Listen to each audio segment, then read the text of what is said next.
Dear Kotis, அனைவருக்கும் வணக்கம், வந்தனம், நமஸ்கார். மீண்டும் உங்களை சந்திப்பதில் மற்றற்ற மகிழ்ச்சி, happiness to the core. In this class, I like to give a brief idea regarding genetics problems. மரபியலிலே வரக்கூடிய சில கணக்கீடுகளை, சில கணக்குகளை பார்ப்போம். ஏற்கனவே நம்ம கண்டினியூஸா பார்த்துட்டு இருக்கோம். இது ப்ராப்ளம் டிஸ்கஷன் 8. சும்மா ஒரு 4 ப்ராப்ளமா ஈஸியா இருக்கிறத பார்த்துட்டு போகலாம். Now I hope you are all well versed in solving the problems. கணக்குகளை சரியாக போடுவதில் இப்பொழுது நீங்கள் தேர்ந்தெடுப்பீர்கள் என்று நினைக்கிறேன். First question for you. The genotypes of husband and wife are IA, IB and IAIO. கணவன் மனைவி, கணவனோட blood group AB வச்சுக்கோ, மனைவியோட blood group A வச்சுக்கோ. Among the blood types of their children, how many genotypes and phenotypes are possible? அவர்களுக்கு பிறக்கக்கூடிய குழந்தைகளில் எவ்வளவு ஜீனோடைப்பும் phenotypeம் பாசிபிளா இருக்கும்? The genetic expression of a character is said to be genotype. ஒரு பண்பின் ஜீன் வெளிப்பாட்டினை நாம் ஜீனோடைப் என அழைக்கிறோம். The physical expression phenotype னு சொல்லுவோம். ஒரு பண்பின் புற வெளிப்பாட்டிற்கு phenotype னு பேர். அப்ப இவங்க ரெண்டு பேரும் கல்யாணம் பண்ணிட்டா இவாளுக்கு பிறக்கக்கூடிய குழந்தைகள்ல the kids born to them எவ்வளவு ஜீனோடைப்ல இருக்கலாம், எவ்வளவு phenotypeல இருக்கலாம்? How many geno and the phenotypes are possible when a marriage takes place between a husband with the AB blood group and a wife with the heterozygous A? இதுக்கு உடனே நம்ம என்ன பண்ணணும்? அந்த புன்னட் ஸ்கொயரை போட்டுக்கணும். ஸோ உங்களுக்கு தெரிஞ்சதுதான், இருந்தாலும் திருப்பி காமிக்கிறேன். இந்த புன்னட் ஸ்கொயரை பார்த்துக்கோங்க. So we go to the Punnett square. Husband and wife, male and ஃபீமேல்னு வச்சுக்கிறோம். இங்க மேல எழுதிக்கோங்க, இங்க ஃபீமேல எழுதிக்கோங்க. மேல் என்னவா இருக்கா? heterozygous, that is AB, codominance, IA, IB. அடுத்தவா இது என்னவா இருக்கு? மதர் or the wife என்னவா இருக்கா? IA, IO. அப்ப எவ்வளவு ஜீனோடைப் அண்ட் phenotype நான் பார்த்துக்கோங்க. கொஸ்டின் அண்டர்ஸ்டாண்ட் பண்ணிக்கணும். ஜீனாக்க விகிதம், புறத்தோற்ற விகிதம் எவ்வளவு? இது வந்து கிராஸ் பண்ணா என்ன வரும்? IA, IA, blood group A. இது என்ன? IA, IB, blood group B. இது வந்து சேர்ந்தா என்ன possible? IA, IO, blood group A. இது வந்து சேர்ந்தா என்ன வரும்? IB, IO, blood group B. அப்ப A blood group, A blood group, AB blood group, A blood group, B blood group. அப்ப blood group 3 தான் வருது. Physical expression A 2 times, AB and B. அப்ப பாத்தோம்னா blood group நமக்கு என்ன வருது? phenotype A, AB and B. A மட்டும் ரெண்டு கண்டிஷன்ல இருக்கு. One is in the homozygous condition, another is in a heterozygous condition. ஒத்த காரணி நிலை, வேறுபட்ட காரணி நிலை. இது phenotype இங்க இருக்கு. இங்க ஜீனோடைப் பார்த்தா என்ன வருது? 1 2 3 4. அப்ப இங்க பார்த்தா 1 homozygous A, இது heterozygous AB, இது heterozygous A, இது heterozygous B. அப்ப ஜீனோடைப் எவ்வளவு வருது? 4 வருது. 4 ஜீனோடைப் இருக்கா, 3 phenotype இருக்கா? So the answer is 4 genotypes and 3 phenotypes. இதுதான் ஆன்சர். ஓகே, இது மாதிரி வித்தியாசமா கேட்கலாம். ரைட், எல்லாம் உங்களுக்கு தெரியும், இருந்தாலும் இப்படிலாம் கேட்கலாம்னு ஒரு ஐடியா உங்களுக்கு தரலாங்கிறதுக்காக தான் இருந்தவங்க. Next question for you. என்ன கொஸ்டின் ரொம்ப பெருசா இருக்கும், கொஞ்சம் புரிஞ்சுக்கணும். A woman with 2 genes, one for hemophilia and another gene for colorblindness. Female என்னவா இருப்பா? X, X இருந்தா female. இவாள்கிட்ட 2 வியாதி ப்ராப்ளம் கொடுத்துருக்கான். ஒரு ப்ராப்ளம் என்ன? ஹீமோஃபீலியாக்காக ஒரு ஜீன் இருக்கா, கலர் பிளைண்ட்னஸ்க்காக ஒரு ஜீன் இருக்கா. A woman with 2 genes, one for hemophilia and a gene for color blindness are 1 X chromosome. இங்க 2 X chromosomeல ஒரே ஒரு எக்ஸ் குரோமோசோம்ல வாழ்த்து ஹீமோஃபீலியாக்கான ஒரு ஜீன் ரத்தம் உறைதலில் குறைபாடு இருந்தால் அதை ஹீமோஃபீலியா என்று அழைப்போம். Failure in blood clotting mechanism is said to be hemophilia or bleeders disease னு சொல்லுவேன். ரத்தம் உறைதலில் குறைபாடு இருந்தால் அதற்கு ஹீமோஃபீலியா என்று பெயர். அதை ராயல் டிசீஸ் னு சொல்லுவான்னு படிச்சிருப்பேன். இன்னொன்னு கலர் பிளைண்ட்னஸ். அப்ப ரெண்டு எக்ஸ் குரோமோசோம் இருக்கா வாழ்த்த, ஒரு எக்ஸ் குரோமோசோம்லயே ரெண்டு ஜீனும் இருக்கு. One for colour blindness, another for hemophilia, நிறக்குருடு மற்றும் hemophilia. Marries a normal man, சாதாரணமாக இருக்கக்கூடிய ஒரு ஆணினை திருமணம் செய்து கொள்கிறார், நோயற்ற ஒரு ஆணினை. ஓகேயா? ப்ரோஜெனி வில் பி, அவர்களுக்கு பிறக்கக்கூடிய குழந்தைகள் எவ்வாறு இருக்கலாம்? அது போறதுக்கு முன்னாடி இந்த கிராஸ் பண்ணி பார்த்துட்டோம்னா நம்மளுக்கு பிரச்சனை, அப்புறமா ஆன்சருக்கு போய்க்கலாம் ஈஸியா. இப்போ கிராஸ் எப்படி இருக்க போறது? இதுவும் சேர்ந்தால என்ன வரும்? X X haemophilia colour blindness, ரெண்டு ஜீனும் இருக்கிற மாதிரி இருக்கும். அதுவே இதுவும் சேர்ந்தா என்ன வரும்? X X normal. Checker board போடுறத இப்படி போட்டு காமிக்கிறேன். இதுவும் சேர்ந்தால என்ன வரும்? X Y HCY hemophilia and colour blind. இதுவும் சேர்ந்தால என்ன வரும்? X Y normal. இதை பார்த்தாலே உங்களுக்கு தெரியும், இதை எடுத்து எல்லாம் கேரியரா இருப்பா. கேரியர்னா தாங்கியாக இருக்கும் அல்லது கடத்தியாக இருக்கும். இவாளுக்கு கலர் பிளைண்ட்னஸும் இருக்காது, ஹீமோஃபீலியாவும் இருக்காது. ஏன்னா ரெண்டு ஜீன். இது பொன் குழந்தை, இது நார்மல் டாட்டர். இந்த பொண்ணுக்கு எதுவும் இருக்காது. இங்க ஒரு சன் வந்திருக்கான் பத்தியோன்னா, அந்த சன்னுல என்ன இருக்கும்? ஒரு எக்ஸ் குரோமோசோம் இருக்கு. அதுல என்ன இருக்கு? ஹீமோஃபீலிக் ஜீனும் இருக்கு, கலர் பிளைண்ட்னஸ் ஜீனும் இருக்கு. So he is affected by hemophilia as well as color blindness. இன்னொரு குழந்தை என்னவா இருக்கும்? நார்மலா இருக்கும். இத பார்த்துட்டு இங்க நம்ம வருவோம். First option, all sons and daughters hemophilic and color blindness.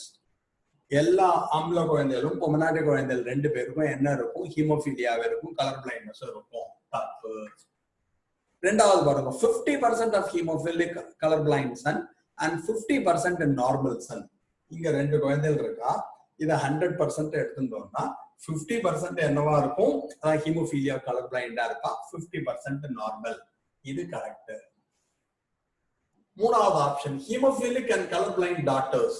டாக்டருக்கு பெண் குழந்தைகளுக்கு கலர் பிளைண்ட்னஸ் இருக்கு, ஹீமோஃபீலியாவும் இருக்காது. வேணா சொல்லியிருக்கான், இருக்கும்னு சொல்லியிருக்கான். அதனால இதுவும் தப்பு. All the daughters are normal. எல்லா பெண் குழந்தைகளும் நார்மலாக இருப்பார்கள், அவர்களுக்கு நோய் இருக்காது. அடுத்தது பாருங்க, 50% hemophilic daughters and 50% colour blind daughters. பிறக்கிற பொன் குழந்தைல 50% ஹீமோஃபீலியா இருக்கும், 50% கலர் பிளைண்ட்னஸ் இருக்கும்னு சொல்லியிருக்கான். அவங்களுக்கு வியாதியே இருக்காது. they act as a carrier. அப்ப இதுக்கு என்ன நீ ஞாபகம் வச்சுக்கணும் அப்படின்னா, இதற்கு சரியான விடை ஆம்பளை குழந்தைகள் இருக்கா. ஸோ இந்த விடையை படிச்சு பார்க்கணும். ஆன்சர் படிக்கிறப்ப இது கரெக்டா வருது. ஸோ ஆம்பளை குழந்தைகள் ரெண்டு பேர் இருக்கா. அதுல 50% ஹீமோஃபீலியா கலர் பிளைண்ட்னஸோட இருப்பான், 50% நார்மல். 50% ஆண் குழந்தைகள் நிறக்குருடு மற்றும் ஹீமோஃபீலியாவால் பாதிக்கப்பட்டிருப்பார்கள், 50% நார்மலாக இருப்பார்கள். இது ரெண்டாவது கொஸ்டின். இது மாதிரிலாம் கேட்கலாம். நீங்க அதெல்லாம் உங்களுக்கு ஒண்ணும் இல்லை, ஜாலியா எழுதிட்டு போயிடுவேல். Nothing sorry for you. இருந்தாலும் ஒரு ஐடியா உனக்கு தந்துக்கா. Next question for you. Work out the percentage of the children born to a normal man marrying a normal woman whose father was colorblind. அதாவது வார்த்தையை என்ன கவனிச்சுக்கோ, குழந்தைகள் பிறக்கிறது, அதுல அப்பாக்கு நார்மல் XY, அம்மா எடுத்துட்டு எல்லாம் நார்மல் XX. ஆனா அம்மாவோட அப்பா இருக்கா பத்தி ஒன்னும், அவரை என்னவா இருக்கார்? Colour blind. XY.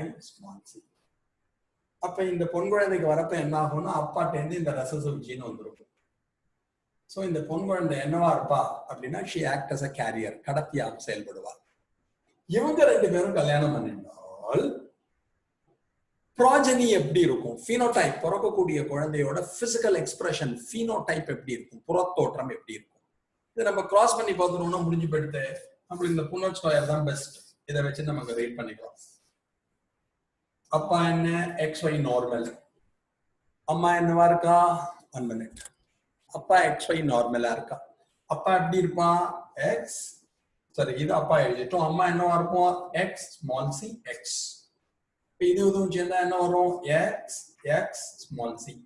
இது இதுவும் சேர்ந்தா என்ன வரும்? x y இங்க small c வரும். இது இதுவும் சேர்ந்தா என்ன வரும்? x x. இது இதுவும் சேர்ந்தா என்ன வரும்? x y. இதை பார்த்தாலே உங்களுக்கு தெரியும் இது ஜீனோடைப். ஜீனோடைப் இது என்னவா இருப்பா அப்படின்னு உனக்கு தெரியும், கேரியர் டாட்டர், அதாவது கடத்தி பெண்ணாக இருப்பார். இது என்ன? கலர் பிளைண்ட், நிறக்குருடால் பாதிக்கப்பட்டிருக்கக்கூடிய மகன். இது என்ன? Normal daughter. இது என்ன? Normal son. இப்ப 4 பேர்ல யாருக்கு வியாதி இருக்கும் அப்படின்னா இவாளுக்கு மட்டும்தான் வியாதி இருக்கும். ரீசன் உனக்கு தெரியும் ஏன்னு சொல்லிட்டு, இங்க ஒரே ஒரு ரெசசிவ் ஜீன் இருந்தாலே, ஆண்களை பொறுத்தவரை ஒரே ஒரு ஒடுங்கிய இருந்தாலே அந்த வியாதி அவங்களுக்கு வந்துடும், நோயானது வந்துடும். இப்ப வாங்க, all sons are normal and all daughters are colorblind. எல்லா ஆண்களும் சாதாரண கண்ணை பெற்றிருப்பார்கள், எல்லா பெண்களுக்கும் கலர் பிளைண்ட்னஸ் இருக்கும். தப்பு. ரெண்டாவது பாருங்க, both the sons and daughters are phenotypically normal. ஆண் குழந்தைகள் பெண் குழந்தைகள் 2 பேருக்குமே வியாதி இருக்காது, நார்மலா இருப்பாங்க. மூணாவது பாருங்க, all sons are colorblind and all daughters are normal. எல்லா ஆம்பளை குழந்தைகளுக்கும் நிறக்குருடு இருக்கும், பொம்பளை குழந்தைகளுக்கு ஆல் ஆண்களுக்கு இருக்கும், பெண்களுக்கு இருக்காது. அதுவும் தப்பு. அடுத்தது பாருங்க, 50% of sons are normal and all daughters are phenotypically normal. இதான் முக்கியம். ஆம்பளை குழந்தைகள் 2 பேர் இருந்தால் அதுல 50% பேருக்கு என்ன இருக்கும் அப்படின்னா உனக்கு தெரிஞ்சதுதான் அஃபெக்டட். இதுல எப்படி கொடுத்தா அப்படி தரல. 100% இருக்கிறது ஆண் குழந்தைல 50% நார்மலா இருப்பாங்க, 50% நார்மலாக இருக்கும். All daughters are phenotypically normal. பெண் குழந்தைகளை பொறுத்தவரை 2 பேர் இருக்கா அப்படின்னா 2 பேருக்கும் நார்மல் விஷன் இருக்கும், அதாவது நிறக்குருடு இருக்காது, கலர் பிளைண்ட்னஸ் இருக்காது. கேரி த ஜீன், கேரியரா மட்டும் இருப்பாங்க. அப்ப இதுதான் சரியான விடை. அப்ப ஆம்பளை குழந்தைல 100% எடுத்துட்டோம்னா 50% நார்மல், 50% கலர் பிளைண்ட்னஸ். 50% நார்மல், 50% இதை பெற்றிருப்பார்கள், நிறக்குருடை பெற்றிருப்பார்கள். பெண்களை பொறுத்தவரை பினோடைபிக்கலி புறத்தோற்றத்தில் அனைவரும் நிறக்குருடு அற்று இருப்பார்கள். So this is the correct answer. Okay, right. Next question for you and the last question. இதுவும் ஈஸி தான், எல்லாம் ஈஸி தான்டா குட்டி, கொஞ்சம் புரிஞ்சுட்டு எல்லாம் அப்ப நான் சொல்லி கொடுத்தது மட்டும் ஞாபகம். A diploid organism is homozygous for 3 loci and heterozygous for 2 loci. ஒரு இருமய நிலையில் உள்ள உயிரினம் காணப்படுகிறது. அதுல இருக்கக்கூடிய ஜீன்களை எடுத்துக்கொண்டோம் என்றால் 3 இருப்பிடங்களில் ஹோமோசைகஸாக இருக்கிறது, 2 இருப்பிடங்களில் ஹெட்டரோசைகஸாக இருக்கிறது. ஹோமோசைகஸ்னா ஒத்த காரணி நிலை. எப்படி சொல்றேன்னு வச்சுக்கோங்களேன், கேபிட்டல் டி கேபிட்டல் டி, அப்புறமா D capital U capital U, capital V capital V, அது மாதிரி 3 பிளேஸ்ல என்னவா இருக்கா? ஹோமோசைகஸா இருக்கா. அதுக்கப்புறம் ஸ்மால் டபிள்யூ ஸ்மால் டபிள்யூ. ஓகேயா? இங்க எப்படி வச்சுக்கலாம்னா கேபிட்டல் டபிள்யூ ஸ்மால் டபிள்யூ, அதுக்கப்புறம் கேபிட்டல் ஒய் ஸ்மால் ஒய் அப்படின்னு இருக்கான்னு வச்சுக்கோ. 3 லோக்கஸ்ல 1 2 3 3 லோக்கஸ்ல என்னவா இருக்கா? ஹோமோசைகஸா இருக்கா, ஒத்த காரண நிலையில் காணப்படுகிறது. 2 லோக்கஸ்ல ஹெட்டரோசைகஸ், வேறுபட்ட காரண நிலையில் காணப்படுகிறது. How many types of gametes are produced? இவர்களிடம் எத்தனை வகையான கேமெட்டுகள் உருவாகும் என்பது கேள்வி. இதை பத்தி ஏற்கனவே ஒரு தடவை சொல்லி கொடுத்துருக்கேன், உங்களுக்கு ஞாபகம் இருக்கும்னு நினைக்கிறேன். கேமெட் ஃபார்ம் ஆகிறதுக்கு ஒரு ஃபார்முலா மாதிரி சொல்லி கொடுத்தேன். என்ன சொல்லி கொடுத்தேன்? 2 to the power of n, n is equal to heterozygous condition சொல்லி. இங்க என்ன பாருங்க, இங்க 5 பேர் கொடுத்துருக்கோம் நம்ம. 2 to the power of n அப்படின்னா nங்கிறது என்ன சொன்னேன்? heterozygous condition. இந்த 5 லோக்கஸ்ல 1 2 3 4 5 லோக்கஸ்ல 3 லோக்கஸ்ல என்னவா இருக்கு? ஹோமோசைகஸா இருக்கு. 2 லோக்கஸ்ல மட்டும்தான் ஹெட்டரோசைகஸ், வேறுபட்ட காரண நிலையில் காணப்படுகிறது. அப்ப என்ன பண்ணுவேன்? 2 to the power of 2, 2 into 2 is equal to 4. அப்ப இவ எவ்வளவு கேமெட்டை ப்ரொடியூஸ் பண்ணுவா? அவ்வளவுதான். என்ன கஷ்டம்? Thanks a lot for hearing. Thank you very much. Thank you.